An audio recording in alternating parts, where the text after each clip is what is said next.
अस्सलाम वालेकुम। Scene Vista में मैं आपको खुशामदीद कहती हूँ। मैं हाजिर हुई हूँ एक नई कहानी के साथ। तो शुरू करते हैं आज की कहानी। कहानी की शुरुआत होती है जॉन से, जिसे एक लेवल 6 की बेहतरीन सिक्योरिटी वाली जेल में ले जाया जा रहा था। एक वक्त था जब जॉन देश की स्पेशल फोर्सेस में काम करता था और अब वो इस जेल में कैदी बनकर आया है। सभी नए कैदियों के पहुंचते ही वार्डन के होलोग्राम ने उनका स्वागत किया और कहा कि इस दुनिया को तुम्हारी कोई जरूरत नहीं है, इसीलिए तुम हमेशा के लिए इस जेल में रहोगे। फिर जॉन को वार्डन के पास भेजा गया। वार्डन ने जॉन की फाइल पढ़ी और पता चला कि जॉन ने अपने कमांडिंग ऑफिसर को मारा था। वो पहले भी तो लेवल 5 की जेल तोड़कर भाग चुका था और डीएनए स्कैन से पता चला कि वो बहुत ही गुस्से वाला और चिड़चिड़ा है। वार्डन ने समझाया कि इस जेल में ना तो तुम किसी से मिलजुल पाओगे और ना ही कोई फोन कॉल या लेटर मिलेगा, और अगर तुमने किसी भी तरह की परेशानी खड़ी करने की कोशिश की तो बहुत दर्दनाक सजा दी जाएगी। कुछ ही देर में जॉन को पीट कर सेल में डाल दिया गया। उसके साथ वाले कैदी ने चुपके से उसे ब्लड का एक टुकड़ा दिया। उधर वार्डन भी सिक्योरिटी कैमरा में ये सब कुछ देख चुका था। शाम को जॉन ने देखा कि एक आदमी को चिल्लाते हुए ले जाया जा रहा था। उसके सेलमेट ने बताया कि वो एब्सानोम जा रहा है, एक ऐसा टापू जहां बुरा बर्ताव करने वाले कैदियों को भेजा जाता है। जॉन का सेलमेट कुछ न कुछ बोलने जा रहा था तो जॉन ने चिढ़कर उसे चुप करवा दिया। अगली सुबह जॉन उठा तो उसने देखा कि उसका सेलमेट गायब है। तब उसे एक कमरे में ले जाया गया जहां सभी कैदी ये नजारा देख रहे थे। वहां वार्डन ने कहा कि इस जेल में खाना बांटना एक अपराध है और इसके लिए सजा तो देनी पड़ेगी। जल्द ही एक लोहे का ढांचा घूमा और जॉन का सेलमेट दिखाई दिया, जिसे वार्डन ने एक बिजली के हथियार से मारा। अब जॉन से कहा गया कि इसे 10 बार इसी बिजली के हथियार से मारो। एक बार मैंने मार दिया है, 9 बारी तुम्हारी। लेकिन जॉन ने ऐसा करने से मना कर दिया। वार्डन ने धमकी दी कि अगर तुमने ऐसा नहीं किया तो इसे मार दिया जाएगा। तुम्हारी आंखों के सामने अभी गोली मारूंगा इसे। जॉन ने टेसर यानी वो बिजली का झटका देने वाला हथियार उठाया और वार्डन को अपनी कैद में लेने की कोशिश की, लेकिन गार्ड्स ने उसे घेर कर बहुत मारा। कुछ घंटों बाद हेलीकॉप्टर से जॉन को एब्सलोम भेजा गया। गार्ड्स ने बिना कुछ बोले उसे बाहर फेंका और हेलीकॉप्टर से चले गए। जॉन ने देखा कि उसके ऊपर कुछ चूहे आ गए, लेकिन उसने जल्दी से उन्हें हटा दिया। वो जंगल के बीच में था और दूर दूर तक जानवरों की आवाजें आ रही थी। जॉन ने भागना शुरू कर दिया और फिर देखा कि कुछ लोग भी जंगल में उसके आसपास दौड़ रहे हैं। वो आउटसाइडर्स टाइप के लोग हैं जिन्होंने तुरंत उसे घेरा और पकड़ लिया। जॉन को पकड़कर उस जगह ले जाया गया जहां बाहर से आए लोगों को रखा जाता था। लोगों ने उसके कपड़े चुराने की कोशिश की, लेकिन लीडर मैरिक ने अपनी बंदूक दिखाकर उन्हें रोक दिया। जॉन कुछ घंटों तक जेल में पड़ा रहा, फिर मैरिक से मिला। मैरिक बहुत सीधी बात करने वाला आदमी था। उसने कहा कि इसे एक बड़ी छुट्टी समझ लो जो शायद कभी खत्म नहीं होगी। ये गांव एक पुराना आइलैंड रिसोर्ट है और वो सब लोग कैदी हैं जो जेल से भेजे जा रहे हैं। इस आइलैंड के ऊपर हर एक काम शलीन की ने चुनौती भरा था। मैरिक ने कहा कि हमें देखना होगा तुम्हारे अंदर कितनी ताकत है। जिसके बाद जॉन को रैल्फ नाम के एक आदमी के साथ फाइट करने के लिए पूल के ऊपर नेट पर धक्का दिया गया और साथ ही ब्लेड पकड़ा दिया गया। रैल्फ ने अपनी ताकत दिखाते हुए एक स्टैचू को तोड़ दिया, जिससे जॉन कुछ खास इंप्रेस नहीं हुआ। उसने अपना ब्लेड फेंक कर रैल्फ की छाती पर मार दिया, जिसके बाद रैल्फ वहां से पानी में गिर गया। इस पर मैरिक ने खुश होकर जॉन को बधाई दी, लेकिन जॉन ने उसकी बात ज्यादा न सुनते हुए उसके हथियार चुराए और मैरिक को भी पानी में धक्का दे दिया। अब जॉन लोगों के झुंड के बीच से निकला अपनी बंदूक दिखाता हुआ, लेकिन वो बंदूक काम ही नहीं कर रही थी। वो जंगल में भागा, लोग उसे पकड़ने के लिए पीछे पीछे भाग रहे थे। वो जल्द ही एक पेड़ पर छुप गया और मौका मिलते ही एक आदमी को पकड़ लिया। पीछे से जाके उसकी गर्दन तोड़ दी और उसके हथियार भी चुरा लिए। फिर भागते हुए वो अचानक पहाड़ से गिर गया और उसकी टांग में चोट आ गई। जैसे तैसे उसने अपनी चोट की देखभाल की, लेकिन तभी एक आउटसाइडर उसके सामने लड़ने आ गया। लेकिन जॉन स्पेशल फोर्सेस में रह चुका था। उसने बड़ी ही आसानी से उसे मार गिराया। अभी भी आउटसाइडर टाइप के लोग जॉन का पीछा कर रहे थे। गलती से जॉन ने एक ट्रैप को एक्टिवेट कर दिया, जिसके बाद एक बड़ी लकड़ी उसके ऊपर से गिरी और पीछे लगा आउटसाइडर मर गया। स्कैब नाम के एक आदमी ने तीर से जॉन की टांग पर वार किया, पर जॉन भागता रहा। आउटसाइडर्स ने मिलकर उसे पहाड़ की चोटी पर घेर लिया और तीरों से उसके ऊपर हमला करने लगे, लेकिन जॉन फिर भी किसी तरह पानी में कूदकर बच गया। जल्द ही वो इनसाइडर्स गैंग के पास पहुंचा। उन्होंने उसकी जान बचा ली और गांव में बहुत अच्छे से रखा। ये इन्फॉर्मेशन वार्डन तक जेल में पहुंच गई। जब जॉन उठा तो वहां का डिसिप्लिन देखकर चौंक गया। वहां आसपास घूमते हुए उसने एक बिल्डिंग में जाने की कोशिश की, लेकिन हॉकिंस और स्कल नाम के 2 आदमियों ने उसे रोक दिया, ये कहकर कि यहाँ जाना मना है। इसके बाद जॉन को वहाँ के लीडर फादर से मिलवाया गया। फादर ने कहा कि जॉन पहला आदमी है जो आउटसाइडर से बचकर आ पाया है। और अब वो चाहता था कि जॉन उनके साथ मिलकर रहे। लेकिन जॉन ने कहा कि मैं यहाँ पे घर बसाने नहीं आया हूँ, मुझे यहाँ से निकलना है, वो भी जल्द से जल्द। जॉन डाइसार्ड से मिला जो एक टूटी हुई बंदूक को ठीक कर रहा था। जॉन ने उसे कुछ आइडिया दिया कि इसे इस तरह से ठीक कर सकते हो, और बातों बातों में उनकी कुछ हद तक दोस्ती हो गई। कुछ देर बाद डाइसार्ड और हॉकिंस जॉन को वॉच टावर ले गए और उसे वहीं रुकने के लिए कहने लगे कि यहाँ से भागने की कोशिश मत करो, इस टापू के ऊपर बहुत से खतरे हैं। ऊपर से आउटसाइडर्स की तादाद 600 है और हम लोग यानी इनसाइडर्स सिर्फ 98। उनकी तादाद हमसे 6 गुना ज्यादा है, लड़ भी नहीं सकते उनसे। उस आइलैंड पर हर जगह कैमरे लगे हुए थे, इसलिए हेलीकॉप्टर भी वहाँ मिनटों में आ जाता था। बाद में जॉन वहाँ के डॉक्टर टॉम के पास गया। टॉम ने जंगली जड़ी बूटियों से बनी हुई एक दवाई उसे पकड़ाई और कहा कि इसे अपनी चोट पर लगा लो। साथ ही उसने जॉन से कहा कि इसे साफ रखना बहुत जरूरी है, यहाँ पर दवाइयाँ नहीं है, सेप्टिक हो जाएगा। बाहर निकलते ही जॉन ने देखा कि केसी उसे फॉलो कर रहा था। केसी सिर्फ उस इंसान से मिलना चाहता है जो मेरेक से बचकर बाहर निकला। जॉन ने कहा कि मुझे अकेला छोड़ दो और पहाड़ के कोने पर चला गया। उसने एक बक्सा पानी में फेंका। लहरें इतनी तेज थी कि वो बक्सा तुरंत टूट गया, जिसका मतलब साफ था कि वो तैर कर तो यहाँ से नहीं निकल सकता। जल्दी ही केसी उसके पास आया और बताया कि यहाँ पर शार्क हैं, तो तैर कर जाने की तो सोचना भी मत। उस रात जॉन ने देखा कि ये जुलूस सामान लेकर समुद्र किनारे जा रहा था। वो चुपके से पीछे गया, पर हॉकिंस ने उसे पकड़ लिया और मुक्का दे मारा। हॉकिंस ने उसे शांत रहने को कहा, लेकिन जॉन ने बदला लेते हुए उसे मुक्का दे मारा और गांव लौट आया। और ये सुबह ब्रेकफास्ट के बाद जॉन ने केसी से उसका जुर्म पूछा, ये तुम किस चक्कर में अंदर आए हो? केसी ने बताया कि मैंने एक माफिया बॉस की मदद की थी 2 बच्चों को किडनैप करने में, लेकिन मेरा उन्हें मारने का कोई इरादा नहीं था। उस साले गैंगस्टर ने उन्हें मार डाला, बस उसी चक्कर में मैं भी अंदर हूँ। अब ये एक हेलीकॉप्टर उनके ऊपर से गया। केसी ने समझाया कि आइलैंड के ऊपर महीने में 2 बार सप्लाईज आती हैं, खाने पीने का सामान वो सब, लेकिन वो आउटसाइडर्स सब कुछ ले जाते हैं, हमें कुछ भी नहीं मिल पाता। हेलीकॉप्टर हर बार अलग जगह पर लैंड करता है, इसलिए पहले से प्लान भी नहीं बना सकते। ब्रेकफास्ट के बाद जॉन और केसी किलियन के पास गए जो दारू बांटता था। जॉन ने एक घूंट पी और कहा कि अबे जायर बेच रहे हो क्या, इतनी गंदी, छी। किलियन गुस्सा हो गया और उस पर झपट पड़ा, लेकिन जॉन ने बड़ी आसानी से अपना बचाव कर लिया।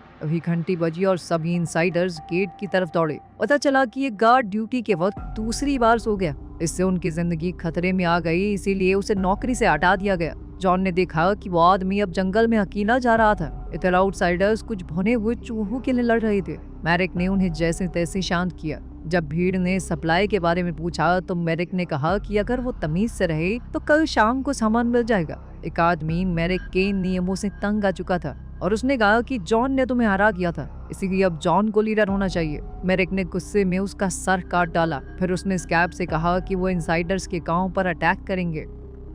क्रिसमस पर इनसाइडर्स ने एक छोटी सी पार्टी रखी और एक पेड़ को सजाया। फादर ने उन लोगों के लिए स्पीच दी जो उनके बीच नहीं रहे थे। जॉन ने याद दिलाया कि जिसे नौकरी से निकाला गया उसके लिए भी दुआ करो। जॉन अगले दिन निकलने की सोच रहा था, पर फिर फादर ने कहा कि तुम ज्यादा दूर तक जा नहीं पाओगे। उधर आउटसाइडर्स जंगल में छुपकर प्लान बना रहे थे। इनसाइडर्स को एक जासूस से पता चल गया और उन्होंने तुरंत अलार्म बजा दिया। सब लोग लड़ाई के लिए तैयार हो गए। केसी ने जॉन से भी उनके साथ लड़ने को कहा, पर शुरुआत में तो जॉन ने मना कर दिया कि ये मेरी लड़ाई नहीं है, लेकिन फिर उसे एहसास हुआ कि ये लोग फिर भी बेहतर हैं। वो आउटसाइडर्स बिना बात इनके ऊपर हमला कर रहे हैं, तो फिर उसने फैसला किया कि वो इनसाइडर्स के साथ मिलकर लड़ेगा। जेल में वार्डन को लड़ाई के बारे में पता चला, उसने सोचा कि बढ़िया ही है, दोनों आपस में एक दूसरे को मार देंगे। ब्रिज पर कुछ गार्ड खड़े थे, लेकिन आउटसाइडर्स ने उन्हें पानी में खींच लिया। फिर उन्होंने जलते हुए तीरों से हमला किया। एक तीर तो एक आदमी के मुंह में घुस गया। हॉकिंस ने जल्दी से अपने आदमियों को झुकने को कहा, लेकिन तीर फिर भी गांव की बिल्डिंग्स के ऊपर लग गए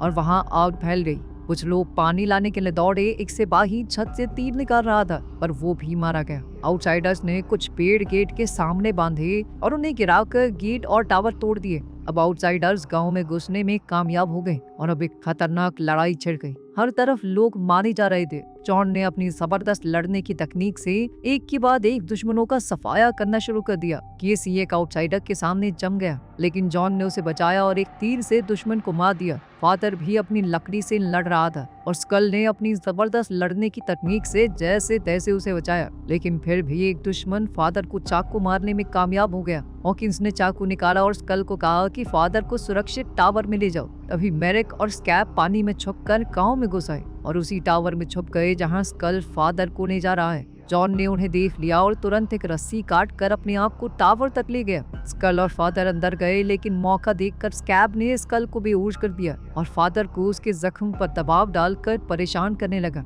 अब मेरेक फालतू टाइम पास करने के मूड में नहीं था। उसने जल्दी से फादर को मारने की कोशिश की, लेकिन तभी जॉन ने खास दरवाजा खोलकर उसे नीचे गिरा दिया। स्कल ने स्कैब को एक जलता हुआ तीर मारा। अब जॉन और मेरेक के बीच में लड़ाई शुरू हो गई और दोनों एक दूसरे को कांटे की टक्कर दे रहे थे। अभी स्कैब जलता हुआ वापस आया तो मेरेक ने उसे खिड़की से बाहर धकेल दिया, जिसके बाद वो पानी में जा गिरा। मेरेक समझ चुका था कि वो जॉन का मुकाबला नहीं कर सकता, तो वो अपनी जान बचाने के लिए वहां से भाग खड़ा हुआ और अपने आदमियों को पीछे हटने का ऑर्डर दिया, जिसके बाद आउटसाइडर्स वहां से भाग गए। कुछ देर बाद इनसाइडर्स ने सभी डेड बॉडीज को जला दिया और फादर ने उनके लिए कुछ शब्द कहे। जॉन दूर से आग देखता रहा और उसे अपनी पुरानी जिंदगी याद आ गई, जब उसने जंग में लोगों को मारा था। किलियन ने उसके पास आकर उसे एक ड्रिंक दी। उसने बताया कि फादर को अपनी बीवी के ओवरडोज के केस में जेल में डाला गया था, लेकिन इस बात का कोई सबूत नहीं था, इसीलिए वो इस टापू पर इकलौता इंसान है जो शायद सच में बेकसूर है। अगली सुबह जॉन ने देखा कि कुछ इनसाइडर्स सामान समुद्र किनारे ले जा रहे थे। उसने उनका पीछा किया और देखा कि उन्होंने चुपके से एक बोट बना ली थी। वो भागकर फादर के पास गया। फादर ने बताया कि वो लोग पहले से प्लान बना रहे थे मारने का। बोट को डायसार्ट ने डिजाइन किया था और उसके अंदर एक कूलिंग सिस्टम है जो कि रडार से बच सकता है, लेकिन कुछ दूसरे सेंसर्स ने बोट को पकड़ लिया और हेलीकॉप्टर्स तुरंत आ गए उन्हें घेरने के लिए। उन्होंने देखने वाले ग्रुप के ऊपर भी गोलियां चलाई और इनसाइडर्स चट्टान के पीछे छुपकर बच गए। इसके बाद फादर ने कहा कि वार्डन के पास कोई तो जासूस है जो उनके बीच में ही छुपा हुआ है। जॉन ने कहा कि अगली बोट पर मैं भी जाऊंगा, लेकिन हॉकिंस और फादर ने कहा कि बहुत से लोग सालों से इंतजार कर रहे हैं, इसलिए जॉन को भी अपने नंबर का इंतजार करना चाहिए। कुछ दिन बाद जॉन डायसार्ट के पास गया। डायसार्ट नई बोट बना रहा था। जॉन ने पूछा कि क्या वो इस बोट पर जाएगा, लेकिन डायसार्ट ने मना कर दिया। उसने बताया कि 30 साल पहले उसने पैसों के लिए एक बहुत खतरनाक बम बनाया था। उस बम ने 50 लोगों को मार दिया। वो ऐसा कुछ करना नहीं चाहता था, इसीलिए वो सजा के तौर पर सारी उम्र इस टापू पर ही काटेगा। जॉन ने देखा कि डायसार्ट के पास कुछ पुराने शेजी इंजन है, लेकिन उसका डिस्ट्रीब्यूटर गायब है। फिर जॉन फादर के पास गया और एक शर्त रखी। इंजन का जो हिस्सा जो मिसिंग है वो मेरिक के कैंप से ले आएगा और बदले में उसे और केसी को अगली बोट पर भेजना होगा। फादर मान गया, लेकिन एक शर्त रखी। मेरिक के लोगों को टापू के बारे में बताना होगा ताकि सभी बच सकें। बाहर निकलते ही जॉन को हॉकिंस मिला। उसने जॉन को एक मैप दिया जिसमें मेरिक के कैंप तक का एकदम सेफ रास्ता है। डायसार्ट ने उसे कुछ बम दिए। केसी भी साथ चलना चाहता था, लेकिन जॉन ने उसे धकेल कर समझाया कि वहाँ बहुत ज्यादा खतरा है, बिना बात तू बोझ ही बनेगा मेरे ऊपर। इधर मेरिक ने अपने लोगों से कहा कि उसने सभी गैंग लीडर्स को मार दिया है। उसने सबके सर जमीन पर काट फेंके और अब आपस में कोई खिंचपिच लड़ाई नहीं चलेगी। कुछ घंटों बाद जॉन आउटसाइडर कैंप तक पहुंच गया और ये देखकर वो चौंक गया कि केसी चुपके से उसका पीछा कर रहा था। अचानक केसी ने एक जाल में पैर रख दिया और पेड़ से उल्टा लटक गया। जॉन उसे बचाता उससे पहले ही आउटसाइडर्स ने उसे पकड़ लिया और गांव ले गए। भीड़ हंस रही थी जब मेरिक ने केसी को चढ़ाया और बाकी सब कहने लगे कि मजे के लिए इसके गले के पास कांच के टुकड़े बांध दो। जॉन ने इस मौके का फायदा उठाया और वो चुपके से अंदर गया और फिर उसने सीढ़ियों वाले गार्ड को मार दिया। उसने इंजन का वो हिस्सा भी ढूंढ लिया और रस्सी की मदद से एक टावर पर चढ़ गया। वहां उसने और 2 गार्ड्स को खत्म कर दिया। फिर उसने खिड़की से देखा कि केसी को टॉर्चर किया जा रहा है। जॉन ने एक बॉम्ब बिल्डिंग के अंदर फेंका और जोरदार धमाका हुआ। सब लोग अंदर घुसे आदमी को ढूंढने लगे। जॉन ने दौड़कर केसी को टॉर्चर डिवाइस से छुड़ाया, लेकिन मेरिक उसकी चाल समझ चुका था। उन दोनों को पकड़कर पूल में फेंक दिया गया और कहा कि एक दूसरे पर हमला करो, वरना दोनों को खत्म कर दिया जाएगा। तुम में से जो बचेगा उसे आजाद कर देंगे हम। केसी ने ऐसे दिखाया कि वो जॉन पर हमला करेगा, लेकिन पास आकर जॉन से कहा कि इनसाइडर्स को तुम्हारी जरूरत है, मेरी नहीं। वो शक खत्म कर दो, लेकिन जॉन ने अपने दोस्त को मारने से मना कर दिया। तब केसी तेजी से उसकी ओर बढ़ा और जॉन ने जो भाला पकड़ा हुआ था उससे मारा गया, लेकिन मेरिक अपनी बात से फिर गया। उसने एक मशीन तैयार की ताकि वो जॉन को मार सके, लेकिन तभी आउटसाइडर्स में मौजूद जासूस ने उसे गिरा दिया। जासूस ने जॉन को कहा कि गांव लौटकर फादर को बता देना कि मेरिक सब गैंग्स को इकट्ठा करके दूसरा अटैक करने वाला है। अब जॉन जल्द से जल्द गांव पहुंचा। उसने डायसार्ट को डिस्ट्रीब्यूटर दिया और कहा कि जल्दी काम करो। फिर उसने सबको होने वाले हमले के बारे में बताया। उसमें देखा कि फादर बिस्तर पर बीमार पड़ा है। जॉन ने कहा कि उनके पास इतने सारे हथियार और सुरक्षा नहीं है कि वो इस लड़ाई को जीत सके, इसीलिए इस गांव को छोड़ देना ही बेहतर होगा। हॉकिंस गुस्सा हो गया क्योंकि अब ये उनका घर बन गया था, लेकिन फादर ने उसे समझाया कि जॉन बिल्कुल ठीक बोल रहा है। उसने हॉकिंस से कहा कि जल्दी से इस जगह से भागने का प्लान बनाओ। सुबह सब लोग मिलकर पूरी जगह को खाली कर रहे थे, लेकिन फादर अभी भी बिस्तर पर था। उसने जॉन को सच बताया कि उसे एक खतरनाक बीमारी है और बिना ट्रीटमेंट के वो 1 महीने में मर जाएगा। कोई और इस बारे में नहीं जानता, बस हॉकिंस को थोड़ा शक था। फादर चाहता था कि जॉन उसकी जगह ले, पर जॉन ने मना कर दिया। वो आइलैंड पर रहना नहीं, वहां से बचकर निकलना चाहता था। इसलिए फादर ने उसे अपनी डायरी दी जिसमें पूरा सच लिखा हुआ था। उसने जॉन से कहा कि किसी ऐसे आदमी को ढूंढना जो कैदियों को बचा सके। इसके बाद जॉन डायसार्ट के पास गया। बोट पूरी तरह तैयार थी। जब उन्होंने टेस्ट किया तो आज देखकर जॉन को फिर से अपनी पुरानी जंग याद आ गई और वो परेशान होकर चल दिए। रात को जॉन ने फादर को सच बताया कि कैसे उसके बॉस ने उसे मजबूर किया था कि वो जंग में हजारों लोगों को मारे। गवर्नमेंट ने भी ये सब कुछ दबा दिया। जब जॉन ने सच बोलने की कोशिश की तो किसी ने नहीं सुना, इसीलिए उसने जानबूझकर अपने बॉस को बदला लेने के लिए मार दिया। सुबह जॉन ने देखा कि उनके खबरी का कटा हुआ सर एक भाले पर लगा हुआ था। वार्डन कैमरा पर सब कुछ देख रहा था। आउटसाइडर्स चुपके से गांव में घुस आए, लेकिन उन्हें गांव पूरी तरह खाली मिला। वो खुश होकर अपनी जीत मनाने लगे। अब जॉन एक टावर पर देखा और उसके पास एक बड़ी बंदूक थी। उसने गोली चलाई और एक बड़ा धमाका हुआ जिसमें ज्यादातर दुश्मन मारे गए। अभी छुपे हुए इनसाइडर्स भी बाहर आ गए और अब उनकी तादाद आउटसाइडर्स के मुकाबले ज्यादा हो गई थी और वो सब लोग डर कर भाग गए। फादर अपने कमरे से बाहर आया और टावर पर लड़ाई का रिजल्ट देखने गया। मेरेक भी आ गया और उसने तुरंत स्कल को मार दिया। फिर उसने जॉन से लड़ाई शुरू कर दी। दोनों के बीच जबरदस्त मुकाबला हुआ और इस बार जॉन मेरेक पर भारी पड़ रहा था। फिर मेरेक ने जॉन को टावर के किनारे लटका दिया। जब मेरेक जॉन को मारने ही वाला था, फादर ने पीछे से उसे पकड़ लिया। मेरेक ने उल्टा फादर को छुरा मारकर खत्म कर दिया, लेकिन इतने में जॉन को ऊपर चढ़ने का मौका मिल गया। उसने मेरेक को जबरदस्त मुक्के दिए और वो टावर से नीचे गिरकर मर गया। इसके बाद जॉन ने देखा कि समुद्र के किनारे आग लगी है। वो और हॉकिंस दौड़कर बोट तक गए। वहाँ टाइसार्ट मरा हुआ पड़ा था और बोट जल रही थी। उसके हाथ में एक माला है जो टॉम की थी। दोनों समझ गए कि असली जासूस टॉम ही था। वो उसके घर में घुसे तो पता चला कि टॉम के पास एक ट्रांसमीटर था। वार्डन ने उसे जासूसी करने के बदले में आजाद करने का वादा किया था। टॉम को पता था कि हेलीकॉप्टर उसे लेने आ रहा है। जॉन ने उसे मजबूर किया कि वो लैंडिंग कोऑर्डिनेट्स को बदल दे। कुछ देर बाद टॉम एक मैदान के बीच में खड़ा था। जब हेलीकॉप्टर उतरा तो छुपे हुए इनसाइडर्स बाहर निकल आए और सभी सैनिकों को मार दिया। जॉन हेलीकॉप्टर में घुस गया और वार्डन को भागने से रोका। उसने वार्डन को डराकर चॉपर से बाहर फेंक दिया और आइलैंड पर टॉम के पास ही छोड़ दिया। जॉन ने पायलट की सीट ली और किलियन के साथ कुछ और कैदियों को भी अपने साथ हेलीकॉप्टर में उड़ाने गया। जंगल में टॉम और वार्डन को आउटसाइडर्स ने घेर लिया और अब वो उनका ऐसा हाल करेंगे कि वो सोच भी नहीं सकते। उम्मीद है कि आपको आज की हमारी स्टोरी पसंद आई होगी। मजीद वीडियोस के लिए हमारे चैनल को सब्सक्राइब कीजिए और बेल आइकन को प्रेस करना ना भूलिए ताकि हमारी नई वीडियोस की अपडेट्स मिलती रहें। शुक्रिया।